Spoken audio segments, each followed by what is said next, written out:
Wife abandons poor husband to a ruined apartment after their divorce to marry his best friend. But the night she thought she'd finally escaped, struggle forever, she had no idea she was walking straight into the trap, written by the very man she left behind. To everyone, Liam Barrett was the broken husband, with nothing left, a man living in a ruined apartment, forgotten by love and luck. To Tessa Monroe, he was just a reminder of everything she wanted to erase. And to Dylan Crane, his best friend and her new husband, he was easy prey, the kind of man who'd never fight back. But why did Liam's silence feel heavier than revenge? Why did the poor husband never beg or break when his world collapsed? And when his $200 million inheritance finally surfaced, what would he do that no one, not even the wife who betrayed him, could ever see coming? Liam Barrett's earliest memory wasn't of toys or birthdays. It was the soft hum of machinery in his father's study, the faint smell of metal and paper. Charles Barrett, the kind of man who built empires out of discipline, always worked with his sleeves rolled and his son perched on the desk corner, asking questions he wasn't old enough to understand. He'd smile and say, "A man's worth isn't in what he keeps, Liam, it's in what he gives back when life takes everything." At 10, Liam didn't know those words would one day be a map through ruin. Years later, that study would stand empty after Charles's sudden death, the empire's keys passing to Eleanor Barrett, Charles's older sister, sharp as winter glass. She didn't hand wealth easily. She wanted to know what kind of man her nephew would become when stripped of every safety. Liam inherited not billions but silence, a modest account, and a letter sealed in Eleanor's handwriting. When you have nothing, you'll finally have what you need. Across Texas, a girl named Tessa Monroe grew up counting other people's blessings. Her father chased bets and lost them. Her mother folded diner napkins until her hands cracked. Poverty followed them like a smell they couldn't wash off. Tessa learned early that beauty opened doors money couldn't. Every time she watched her mother cry over overdue bills, she whispered to herself, "I will never live like this." When the neighbors' kids laughed about their futures, she practiced her smile in the mirror, knowing it would be her passport. Years later, fate crossed their paths at a downtown Austin charity event. Liam, polite, quiet, unassuming, spoke more with his eyes than his voice. Tessa, dressed in a second-hand gown she'd altered by hand, saw kindness where she'd expected pity. He talked about purpose, about wanting to build something that helped people.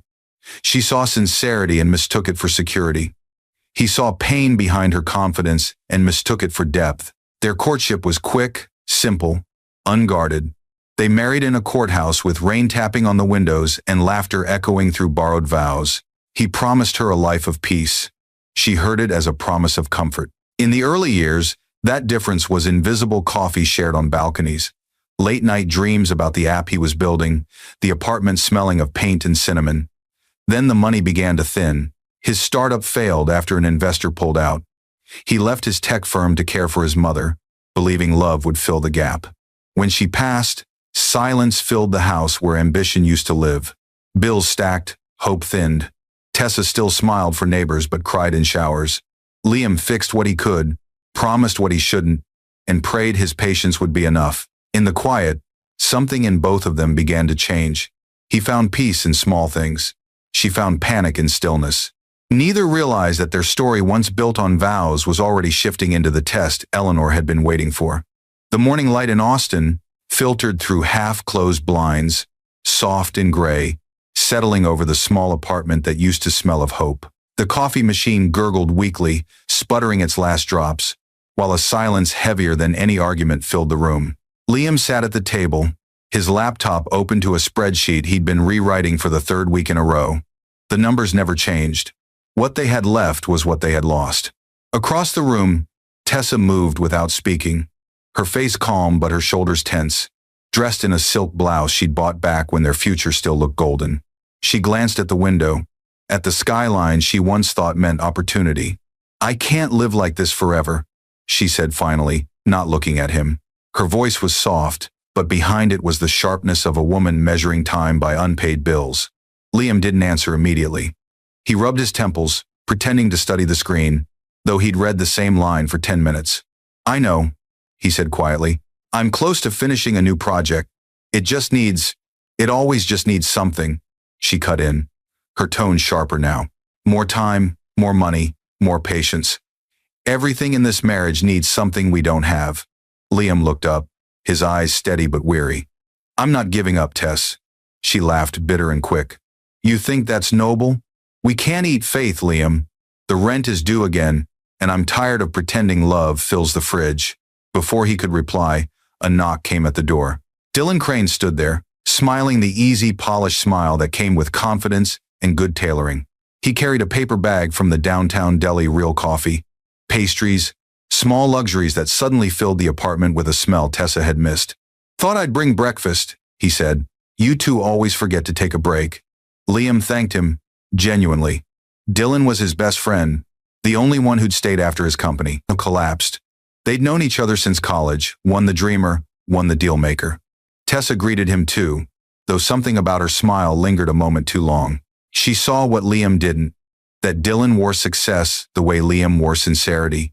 And in her mind, one had started to look heavier than the other. They sat together, Dylan talking easily about new contracts, new investors, about a world still moving, while Liam's had slowed. He glanced at Tessa often, too often, and when she laughed, Liam caught the flicker of something in Dylan's eyes, something unspoken. After Dylan left, Tessa lingered at the window, watching him walk to his car. He's doing well, she murmured, almost to herself. Liam nodded. He's always been good at business. She didn't respond. The silence between them thickened again. For the first time, Liam sensed that silence wasn't made of love or patience, it was distance. Something was shifting, small but certain, like the quiet crack before glass breaks. That night, while she slept turned away from him, he stared at the ceiling, wondering when survival started feeling like failure. He didn't know yet that Dylan's visits weren't just friendship, and that Tessa's restlessness wasn't just fear. But deep down, something in him already understood. When love begins to measure itself against someone else's success, it's already counting the days to its ending. Rain came that night like a confession, soft at first, then furious against the windows of their small apartment. The storm outside felt quieter than the one that had been building between them. The table was covered in bills, envelopes torn open, numbers circled in red ink. The smell of burnt toast hung in the air, a forgotten attempt at dinner. Tessa stood by the counter, arms folded, staring at the cracked wall as if it were a mirror reflecting everything she'd become. Liam sat across from her, sleeves rolled, staring at an unpaid electricity notice. He had promised himself he would fix this, just like he promised her he'd fix everything else. But promises didn't pay bills. The room hummed with the kind of silence that made small sounds, dripping faucets, ticking clocks feel loud enough to accuse. How much do we have left? She asked finally. He hesitated. Enough to last until the end of the month, maybe. She laughed once, short and sharp. Maybe. That's your answer to everything, Liam, maybe. He looked up at her. I'm trying, Tess. I really am. You think I like this? You think I enjoy watching you worry? Her eyes flashed, tired but fierce. You used to talk about building a future, starting a company, changing lives. Now you can't even change a light bulb without asking how much it costs. He rose from his chair slowly, steady but wounded. My mother just died. I needed time. I thought we both did. Tessa's voice trembled. Your mother's gone, Liam. I'm still here, and I feel like I'm dying too. Every day in this apartment feels like another piece of me is disappearing. The words hit harder than she expected. For a moment she wanted to take them back, but the quiet look in his eyes stopped her. He didn't shout. He just looked at her like a man, realizing something had already ended. The rain grew louder, wind rattling the loose window pane. Liam picked up one of the bills and folded it neatly. I'll figure it out, he said softly. She stared at him, a strange mix of pity and anger. You always say that. You never do. Her voice broke on the last word, and in that break lived years of buried disappointment. She turned, grabbed her coat, and started toward the door. He didn't follow. At the doorway, she paused. I can't keep living like this, she whispered. I don't even know who we are anymore. He didn't beg her to stay. He just said, You'll remember who we were when you're gone.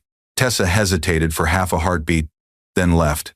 The door clicked shut, leaving behind the sound of rain, the echo of her footsteps fading down the hall, and the smell of wet earth through the broken window. Liam stood still for a long time, hand resting on the chair she'd just vacated. On the table lay her wedding ring, beside a grocery bill for $120. He reached out, touched the ring once, then the bill, and finally whispered into the empty room, "I kept my promises, Tess. I just ran out of time." That night, he slept on the couch with the lights off, the apartment wrapped in darkness, his chest heavy with the kind of silence that feels like punishment. Outside, thunder rolled across the city, carrying away the last sound of the life they'd built together. The sun broke through the morning after like it had nothing to apologize for. The light was too soft for the emptiness it fell on. The living room looked smaller without her things, her coat missing from the hanger, her perfume already fading from the air. The only sign she'd been there at all was the ring on the table and a faint mark where her wedding photo used to hang. Liam sat on the edge of the couch, the same spot he'd fallen asleep in, eyes open but unfocused. The apartment was quiet, but not peaceful, more like the kind of silence that follows something breaking. He dressed in the same shirt from yesterday and walked out into the gray Austin streets. The city moved on, indifferent to his loss. At a cafe window, he caught his reflection. Tired eyes, unshaven jaw, a man who looked like he'd been emptied out. He bought a black coffee he barely tasted, then wandered until he found himself on the east side, where old buildings leaned against one another like weary men. He stopped in front of a small, ruined apartment complex, cracked paint, sagging balconies, rent cheap enough to feel like surrender. It wasn't much, but it was available, and that was all he needed now. Inside, the walls were yellowed with age, the pipes groaned when the water ran, and the single window rattled in the wind. But it was quiet, honest, the kind of place that didn't pretend to be more than it was. He signed the lease that afternoon and moved in with 2 boxes, a coffee mug, and a faded photo of his parents. That night, he unpacked slowly. The kitchen sink leaked, the lights flickered, and the floorboards creaked like they were whispering every mistake he'd ever made. He cooked rice on a small burner and ate in silence, the sound of rain beginning again outside. Somewhere in the distance, he heard laughter, a reminder that life elsewhere still had joy. As he washed his plate, he noticed a cat sitting outside his window. Black, thin, curious. It stared at him like it already knew who he was. He opened the window and left a bit of rice on the ledge. The cat stayed, watching him, neither afraid nor friendly. For the first time in weeks, Liam smiled faintly. Before bed, he sat at his small table and wrote in a notebook the first page of a new idea. His handwriting was steady, slower than before. Coding had always been his way to rebuild when the world broke apart. He didn't know yet that what he was creating that night would one day carry his name back into headlines. As he closed the notebook, a knock came at the door. No one stood there. Only an envelope slid beneath the frame. The paper was thick, the handwriting elegant and familiar. He turned it over, his aunt's name in looping cursive. Inside was a single line written in dark ink. "When you have nothing, you'll finally have what you need." He read it twice, then folded it carefully, placing it beside his father's photo. Outside, the cat curled on the windowsill, rain tapping gently against the glass. In the flickering light, Liam whispered, "Maybe this is where it starts again." The city hummed beyond the walls, unaware that somewhere in its quietest corner, a broken man had just begun to rise again. A pale dawn shimmered across downtown Austin, touching glass towers and mirrored windows where the city's wealthy slept above the noise. On the 15th floor of the Barton Ridge Hotel, violins drifted from an open ballroom. Tessa Monroe stood before a full-length mirror, her new wedding gown bright under the chandeliers.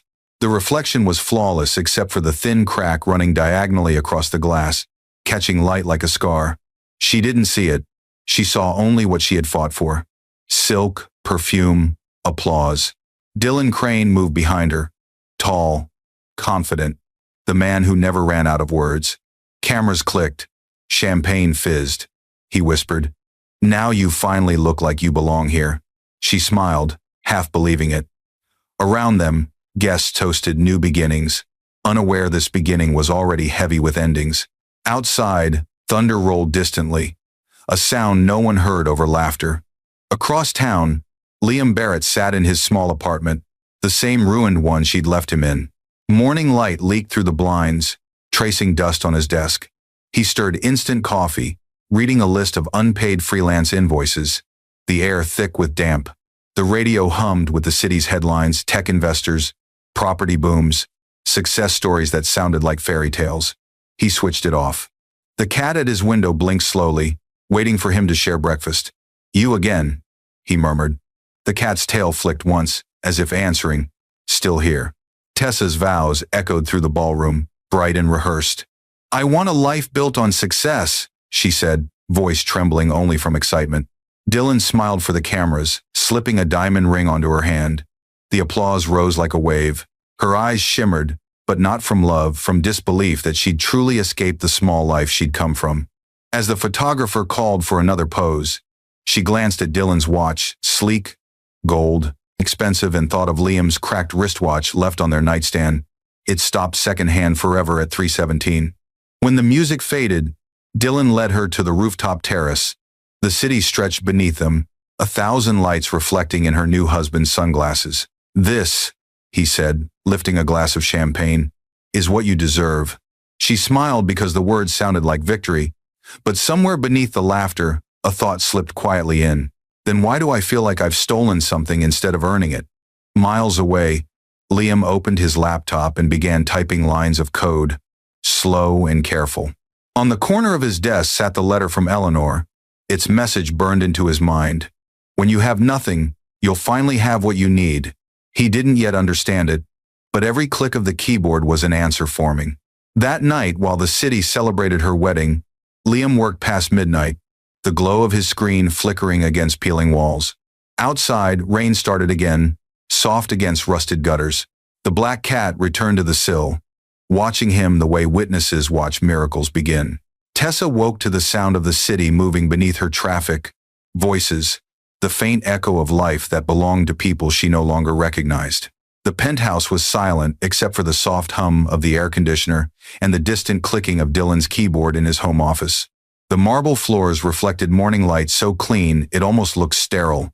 She walked barefoot to the window, coffee cup in hand, looking down at the world that used to tower over her. From this height, poverty looked like another planet. Dylan appeared behind her, crisp in his tailored suit, the faint scent of cologne filling the air before he spoke. "You've got that look again," he said lightly. "The one that says you're not sure you deserve any of this." She smiled, forcing warmth. "Maybe I'm just not used to waking up in a place that doesn't creak." He kissed her cheek and straightened his tie. "You'll get used to it. You're married to success now." When the door closed behind him, she stared at her reflection in the glass. The woman looking back was polished, perfect, and utterly foreign. She missed the way Liam used to look at her when she wore simple things, when her worth wasn't measured by fabric or brand. The thought unsettled her, and she pushed it away quickly, as if thinking of him would stain the day. At noon, she joined Dylan for lunch at a downtown restaurant, filled with laughter and high ceilings. He ordered without asking what she wanted, telling the waiter, "She'll have the salmon." When the food arrived, she picked at it in silence, listening to him boast about a new investor meeting. His voice carried across the table like background noise to a life she wasn't sure she wanted to be part of. "Once this deal closes," he said, "we'll move to Los Angeles. Bigger stage, bigger clients." She nodded, smiling where she was supposed to. "That sounds nice." But his hand brushed her wrist, firm enough to remind her whose dream this was. "You just have to remember, appearances matter. Don't talk about your old life. People will misunderstand." Her throat tightened. "You mean Liam?" He gave a short laugh, but his eyes were cold. "I mean everything before me." That night, she lay awake beside him, listening to his breathing. His hand rested on her hip, heavy and possessive, even in sleep. She turned her face toward the window, watching lightning flash across the skyline. Each strike lit the room in brief. Harsh honesty, white dress folded neatly on a chair, untouched designer heels, a woman who had everything but herself. Across town, Liam worked quietly under a single bulb, the cat curled by his feet. His eyes were tired but his focus sharp. The code on his screen began to take shape, each line steady as a heartbeat. He had stopped checking social media weeks ago. He didn't know about the wedding photos or the lavish parties. He didn't need to. He was building something that would outlast noise. At midnight, Tessa turned in her bed, her fingers brushing the cold space between her and Dylan. Her mind replayed Liam's last words to her. You'll remember who we were when you're gone. She had thought he meant regret. She didn't realize yet he meant revelation. Liam sat across from Eleanor Barrett in an office that looked more like a museum than a workplace. The walls were lined with old photographs of his father, press conferences, inventions, award ceremonies frozen in black and white. A faint scent of cedar and old paper filled the air, grounding the moment in quiet gravity. Eleanor studied him for a long while before speaking, her sharp gray eyes flicking between his calm face and the faint calluses on his hands. You look more like your father every day, she said, except he never knew how to be still. Liam smiled faintly. Maybe that's why I had to learn. She slid a folder across the table. It was thick, bound in dark leather, embossed with a name he hadn't seen in years, Barrett Innovations. His father's company, the one he believed was gone. It never disappeared, Eleanor said, as though reading his thoughts. It waited. So did I. He opened the folder slowly, scanning the figures, the dormant accounts, the blueprints. You're giving this back to me? I'm giving you the choice, she replied. Rebuild it or let it die. But if you choose to rebuild, you do it the right way. No shortcuts, no greed. The world has enough wealthy fools. He looked up at her, his voice steady. Then I'll build it quietly, for something that matters. For the next several weeks, Liam worked like a man guided by both memory and instinct. He rented a small bare office on the east side, the kind with peeling paint and squeaky floors. One desk, one chair, one vision. From there, Barrett Innovations slowly began to breathe again. He hired 2 interns, both fresh out of college, both surprised that their new boss took the bus to work. He spent nights at his computer, coding new software for hospitals, programs that would streamline emergency care for low-income clinics. The same patience that Tessa once called weakness became his strength. He didn't chase luxury or status, he chased precision. By the 3rd month, the company's name began to resurface quietly online. Local developer revives forgotten tech legacy. Investors started reaching out, curious. Liam declined most meetings. He wasn't ready for noise. He wanted foundations, not fanfare. Eleanor visited once, bringing coffee and silent approval. She watched him work in his worn shirt, sleeves rolled, eyes focused on a screen that reflected purpose instead of greed. You've changed, she said. He shook his head. I just stopped trying to prove anything. Meanwhile, across town, Tessa stood beside Dylan at a charity gala hosted by real estate developers. She smiled for cameras, diamond earrings catching the light, laughter practiced. When someone mentioned Barrett Innovations, she froze for a moment, her mind flicking to the man she'd left behind. Dylan didn't notice. He was too busy talking about his next big project. That night, Liam locked up his office past midnight. Outside, the street was empty, rain starting to fall again. He looked up at the skyline, where one light still burned in a distant penthouse window, and whispered, Maybe I finally understand, Dad. Sometimes losing everything is just the start of owning yourself. Good afternoon. The morning sunlight spilled over the city like gold dust the day the news broke. Liam's face, humble and still, appeared on every major business site in Texas. Barrett Innovations appoints new CEO, Liam Barrett, son of late tech visionary Charles Barrett. His photo wasn't polished, it was candid, him standing in a modest gray suit, sleeves rolled, eyes calm. To the public, it looked like an overnight success. To him, it was the quiet reward of years spent in shadow. Tessa Monroe Crane nearly dropped her mimosa when she saw it. She was sitting at brunch with her sister Ava and 2 of Dylan's business partners at a rooftop cafe overlooking Austin. Laughter surrounded the table, champagne glasses clinking. Ava scrolled through her phone and said lightly, Isn't this your ex-husband? Tessa's smile faltered. She leaned over to look, and there he was. Liam, on a stage, shaking hands with investors. The article headline shimmered beneath the photo, the words sharp enough to slice through her breath. Dylan glanced at her, confused at first, then frowning as he caught the photo's details. He reached for his phone, searching the article himself. Tessa's hand trembled slightly as she set her glass down. He never told me, she whispered, almost to herself. Ava studied her sister's face. Maybe he didn't have to. Dylan read the piece silently, his jaw tightening. Barrett Innovations, he said finally. I thought that company was dead. Tessa's pulse raced. Apparently not. She tried to sound indifferent, but her voice wavered. Dylan's expression hardened. He played this perfectly. He waited until we were married, until the papers were signed, and then boom, he resurfaces rich. He didn't do it to hurt us, Tessa said, but even she didn't believe her own words. The conversation at the table continued around them, unaware that both their worlds had just shifted. Dylan's smile was gone, his hand clenched around his glass. His mind was already calculating connections, deals, ways to twist this revelation into opportunity. But Tessa couldn't think strategically. She could only think emotionally. That night, she lay awake while Dylan took call after call from his office. Every mention of Barrett seemed to scrape at her conscience. She stared at the ceiling, replaying the last conversation she'd had with Liam, how his voice had sounded calm while she was breaking apart. Now she understood that calm wasn't weakness, it was foresight. 2 days later, Dylan's frustration turned to recklessness. His company, Crane Realty, began to shake under the weight of loans he couldn't cover. Rumors spread about investor withdrawals. He blamed Tessa for distracting him, for not networking enough, for not fitting into his business dinners the way he imagined she would. One night, after another argument about money, Tessa drove alone to the address listed in the article. She didn't know what she wanted to apologize, to see him, or to prove to herself that it was real.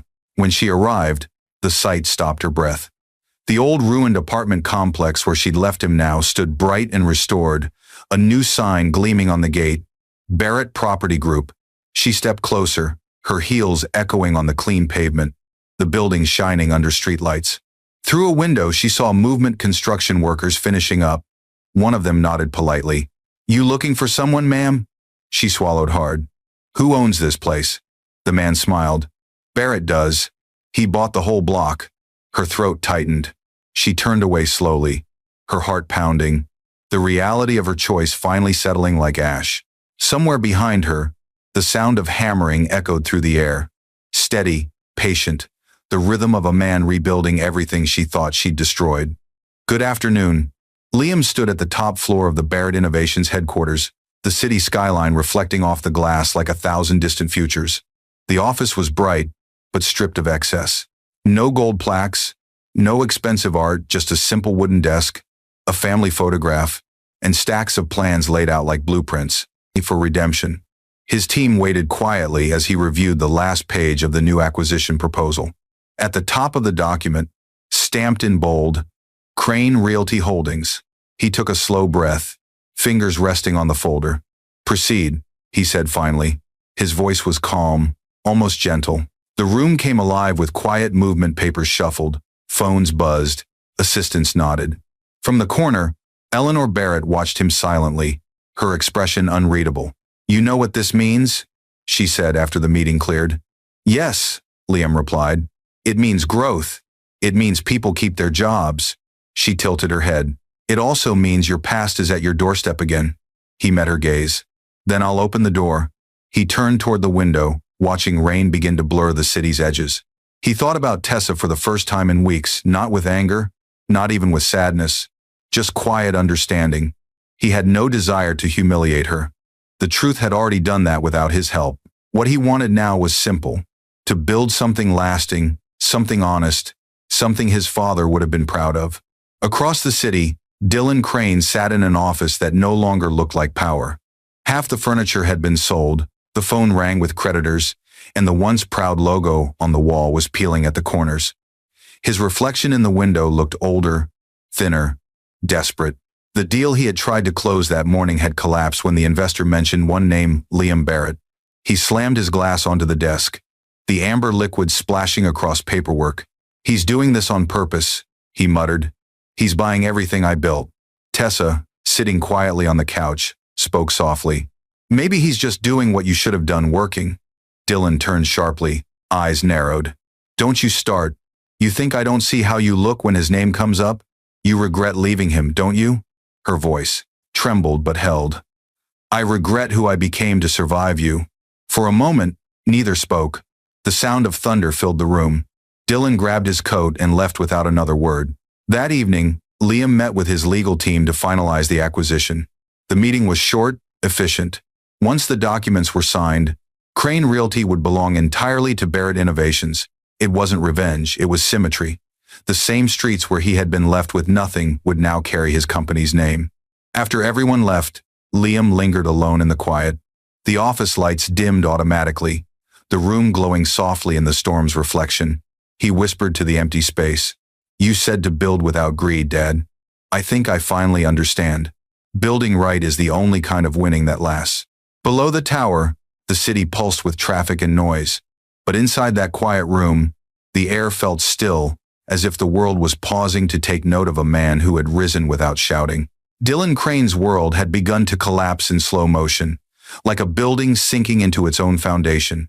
Every day brought another letter, another call, another demand he couldn't meet. His once impressive office now looked stripped, half-empty bookshelves, silent phones, a forgotten trophy still gleaming under a dying bulb. His assistant had stopped coming in 2 weeks ago. The silence mocked him. The mirror behind his desk reflected a man he no longer recognized. He poured himself another drink, ignoring the clock flashing red digits on the wall. Each swallow burned sharper than the last. His reflection blurred, but he kept staring. "You had it," he whispered to himself. "You had everything." The city lights twinkled outside, distant and indifferent. He had built his life on illusion contracts built on overvalued properties, partnerships based on charm rather than trust. When the charm cracked, the money followed. Tessa entered quietly, holding a pile of unopened mail. "The electric company called again," she said softly. He didn't turn. "Tell them to call my accountant." "They already did. Twice." He swung his chair toward her. "What do you want me to say, Tess? That I lost? That you married the wrong man twice?" She didn't answer.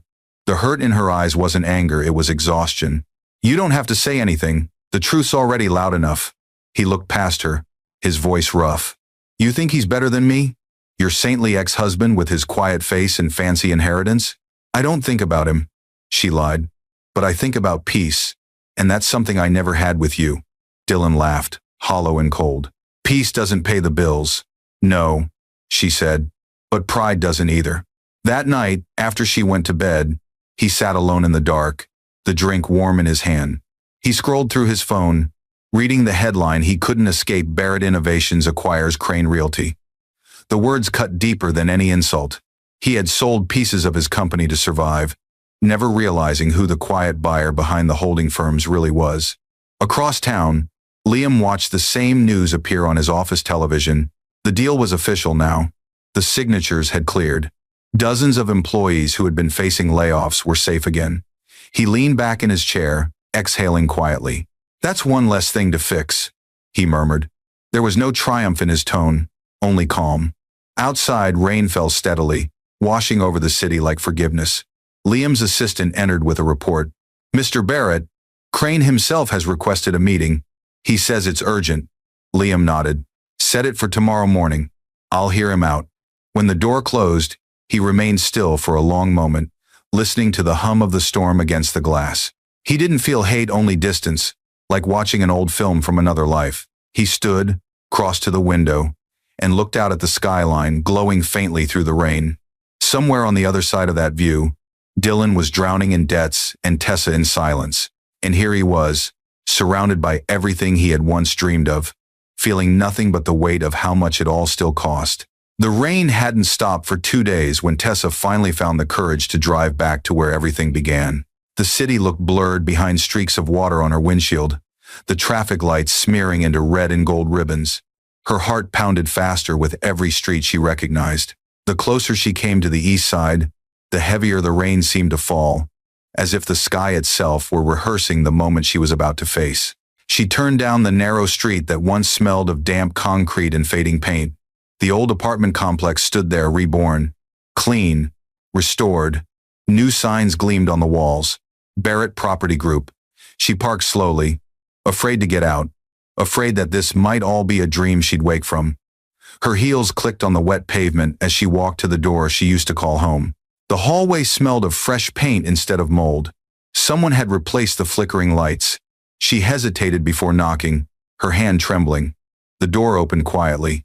Liam stood there, tall, composed, dressed in a navy suit with his sleeves rolled, a blueprint in one hand and a pencil behind his ear. He looked different, not richer, not harder, just complete. The silence between them lasted longer than she expected. You live here? She asked, her voice uncertain. He studied her face, calm but distant. No, he said softly. I bought it. Her lips parted, but no sound came. You bought it? He nodded, stepping aside so she could see the workers moving through the hall behind him. This building used to remind me of everything I lost. Now it reminds me of what I can give back. I'm turning it into affordable housing. The rain outside grew louder, filling the pause between them. She looked around the room, fresh white walls, new tiles, polished windows, and felt the sharp sting of irony. You did all this? He nodded again. People need homes, Tess. I know what it feels like to lose one. Her voice cracked. Liam, I didn't know. I didn't know what you were building. He smiled faintly, not cruelly, just truthfully. You never asked. She wanted to say she was sorry, but the word felt too small. The space between them carried too much history for apologies to reach across. I thought you'd hate me, she whispered. I did, he said honestly. For a while. But hate only keeps you standing in the same ruin. I had to move on. Her tears fell before she could stop them.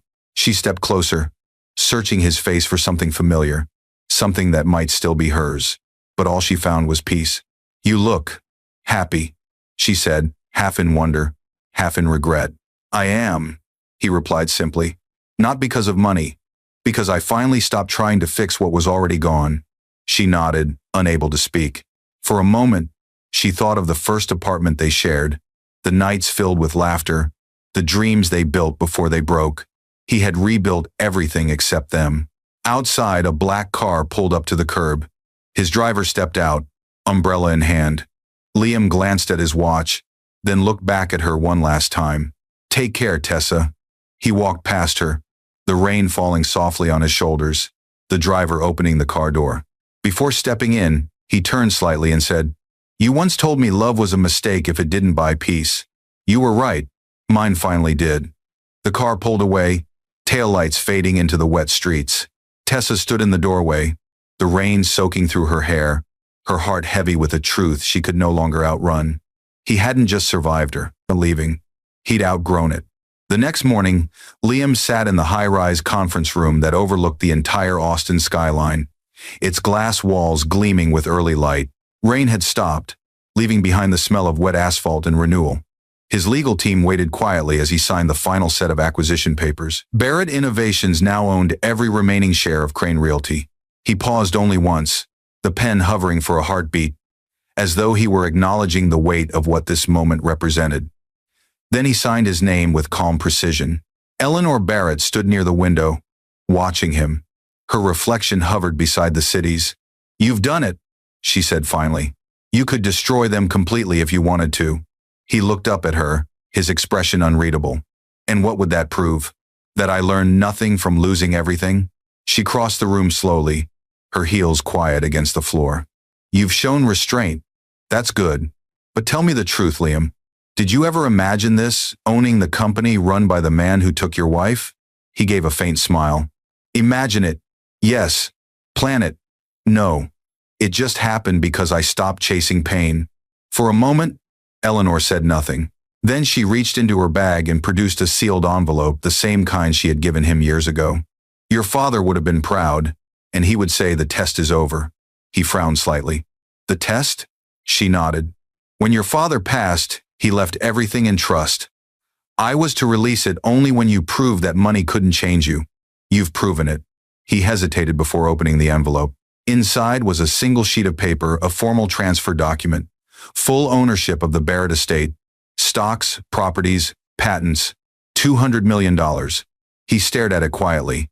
For most men, this would have been a moment of triumph. For Liam, it felt like a closing chapter.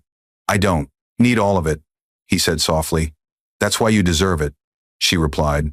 He placed the papers back in the envelope and looked at the city below, the morning sun breaking through the last thin veil of clouds. Then I'll do what he would have done. I'll give half of it away. Affordable housing, community programs, education funds. The rest can build something that helps instead of hurts. Eleanor smiled for the first time. Now you sound like him. That afternoon, Liam walked alone through the corridors of his building. Every door he passed carried his name. but he felt no arrogance in it, only gratitude. At the end of the hall, he stopped before a framed photo of his father, straightened it gently, and whispered, "It's done." Across town, Dylan received the official notice of termination. Barrett Innovations would retain his staff but not his position. The paper slipped from his fingers, landing soundlessly on the marble floor. In that same moment, Tessa sat by the window of their nearly empty penthouse, staring at the city that had once looked like freedom. Neither spoke, but both understood. What they had built on lies had finally returned to dust. As the sun dipped behind the towers, Liam locked his office and stepped outside. The streets glistened with reflected light, the air fresh after rain. He didn't feel vengeful. He didn't even feel victorious.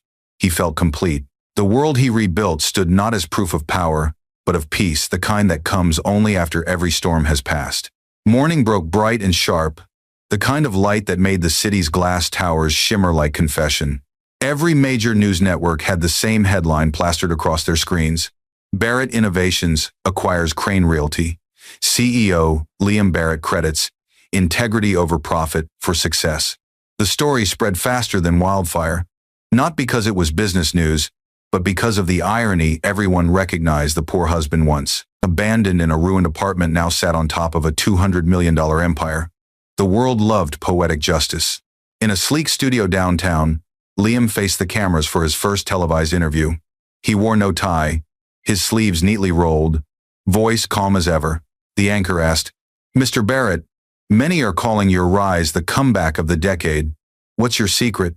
Liam paused for a moment, his gaze steady. "Sometimes," he said, "the most expensive thing you can lose is integrity. The richest moment of my life was when I had nothing because that's when I learned who was really poor." The line landed like thunder. Viewers felt it. The clip went viral within the hour, flooding every social platform. By noon, people were calling him the quiet billionaire, the man who proved that decency could still win in a loud world. In a small apartment across town, Tessa watched the broadcast in silence. The flicker of the television reflected in her eyes, her breath shallow. Around her, cardboard boxes were stacked against the walls, remnants of a life packed too quickly.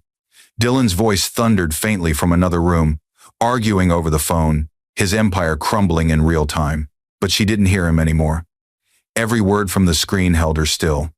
She watched Liam speak about humility, about patience, about rebuilding what was broken without bitterness. The way he spoke, measured, grounded, sounded nothing like the man she left crying at their kitchen table.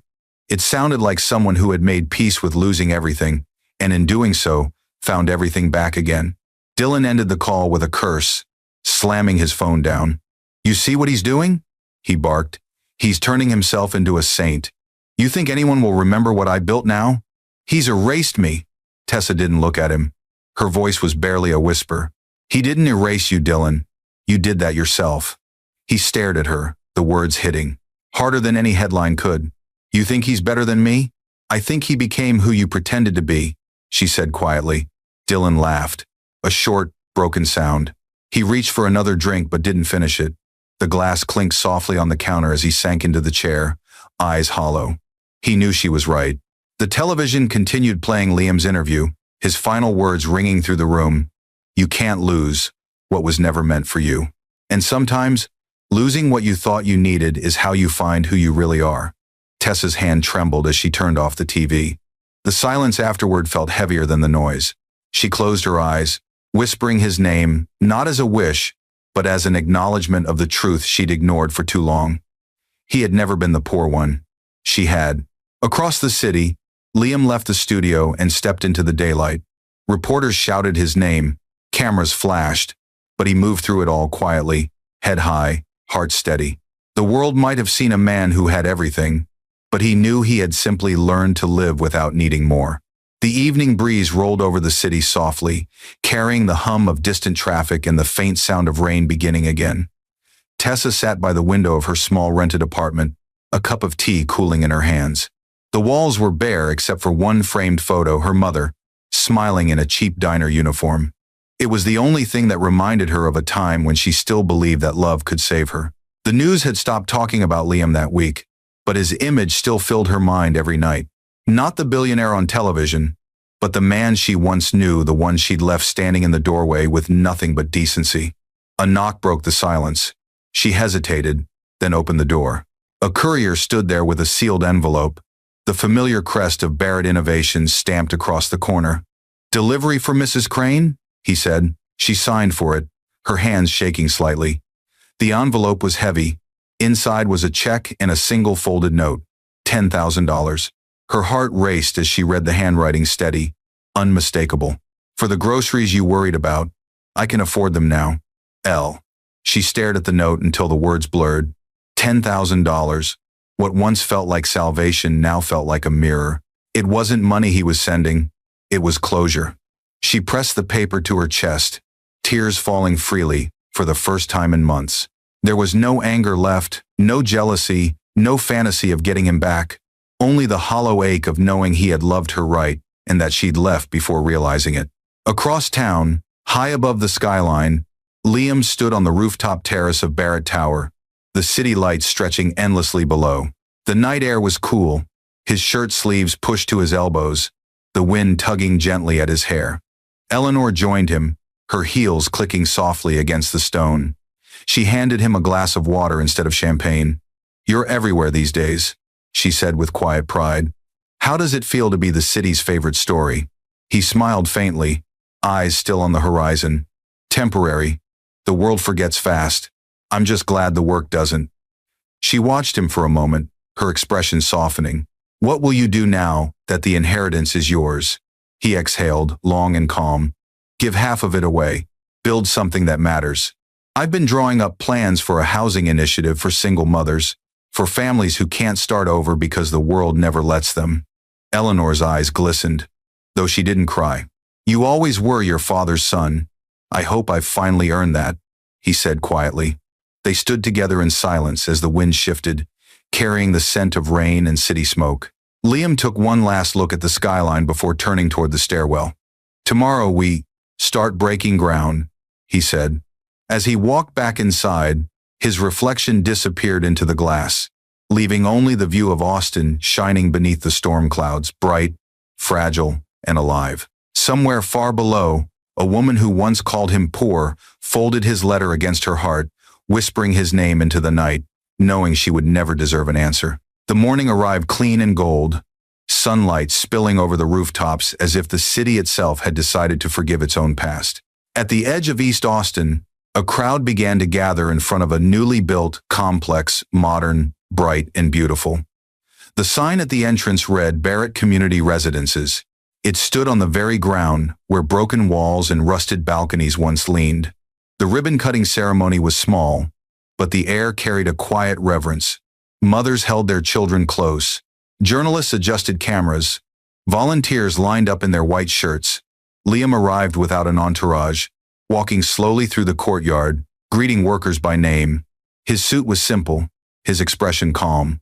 Every gesture spoke of gratitude, not grandeur. As he approached the podium, the applause rose not loud, but sincere, like a heartbeat shared by the crowd. He looked at the building behind him, at the laughter of children echoing from the newly painted halls, and began to speak. "I once lived in a place like this," he said. "It was smaller, quieter, and falling apart. Back then, I thought the walls were ruined because I was ruined. But I learned something in that silence. Ruin isn't the end. It's the beginning of what you choose to build next. These homes are not a gift. They're a reminder that starting over is never beneath anyone." The audience listened in stillness. Cameras flashed. For a brief moment, even the city's noise seemed to pause. Among the crowd stood Tessa, dressed plainly, her hair tied back, a volunteer badge clipped to her chest. She hadn't planned to speak to him, but she needed to see this with her own eyes. When the speech ended and the crowd began to disperse, she stepped forward, heart hammering. "Liam," she said softly. He turned, surprised, then smiled gently.